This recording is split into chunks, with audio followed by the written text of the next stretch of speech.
కొడితే కుంభస్థలం బద్దలవ్వాల్సిందే అనుకుంటాడో లేదా తన సినిమాతో విధ్వంసం సృష్టించాలనుకుంటాడో తెలియదు, కానీ జక్కన్న ప్లానింగే వేరు.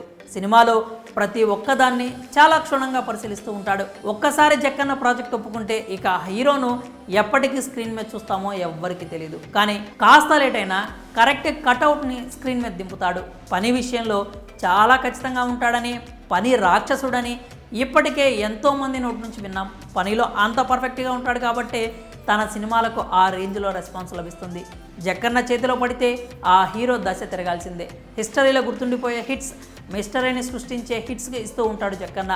ఇక ప్రస్తుతం రాజమౌళి మహేష్తో సినిమా తీస్తున్న సంగతి తెలిసిందే. ఈసారి వసూళ్ల విషయంలో మహేష్తో భారీ టార్గెట్నే ప్లాన్ చేస్తున్నాడు జక్కన్న. సినిమాను పక్కా కొలతలతో తీయడం ఒక ఎత్తు అయితే, దానిని మార్కెటింగ్ చేసి హైప్ పెంచడం మరొక ఎత్తు.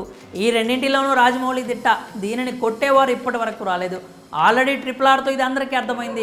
పాన్ ఇండియా రేంజ్లో సినిమాలను తీసి అందరినీ మెప్పించాడు. రాజమౌళితో ఒక్క సినిమా అయినా చేయాలని చాలామంది బాలీవుడ్ హీరోల కోరిక.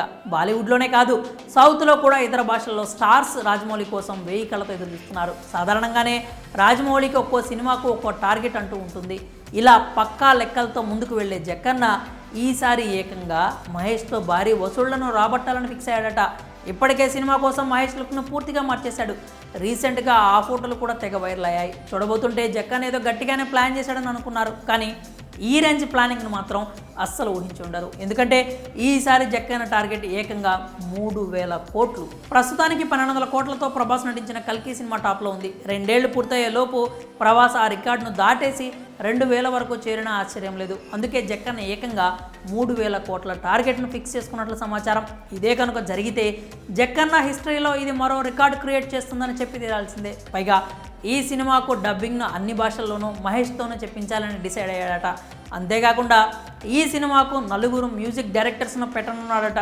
అలాగే ఈ సినిమాలో 2 హీరోయిన్స్ ఉన్నట్లు టాక్ నడుస్తోంది. పైగా ఈ సినిమా షూటింగ్ అంతా కూడా విదేశాల్లో ప్లాన్ చేస్తున్నారట. టాలీవుడ్లో ప్రమోషన్స్ గురించి అస్సలు ఆలోచించాల్సిన అవసరం లేదు. ఇక్కడ ఎలాగో జక్కన్న మార్కెట్కు తిరగలేదు. సో అందుకే ఇప్పుడు హాలీవుడ్కు గురిపెట్టాడు జక్కన్న. ఇప్పటికే హాలీవుడ్లో ప్రమోషన్స్ ఎలా చేయాలో కూడా ప్లాన్ ఫిక్స్ అయిందట. ఇక కొడితే 3000 కోట్లు వచ్చి పడాల్సిందే. నిన్న ప్రశాంత్ నీల్ తారక్తో 3000 కోట్లు అన్నాడు. ఈరోజు జక్కన్న మహేష్తో 3000 కోట్లు అన్నాడు. ఇద్దరి టార్గెట్ చాలా గట్టిగా ఉంది. ఒకవేళ అనుకున్నది అనుకున్నట్లు జరిగితే ఇండియన్ హిస్టరీలో ఈ దర్శకుల పేర్లు మోత మోగిపోతాయి. జక్కన్న సరిగ్గా ప్లాన్ చేశాడంటే 3000 కోట్లు ఈ దర్శకుడికి చాలా చిన్న విషయం. ఏమవుతుందో చూడాలి. ఇప్పటి వరకు అయితే రాజమౌళి మహేష్ కాంబోలో మూవీ అనే ఒకే ఒక్క విషయం తప్ప ఇంకే అప్డేట్ లేదు. త్వరలో ఏమైనా అప్డేట్స్ వస్తాయేమో చూడాలి. మరి ఈ విషయంపై మీ అభిప్రాయాన్ని కామెంట్స్ రూపంలో తెలియజేయండి.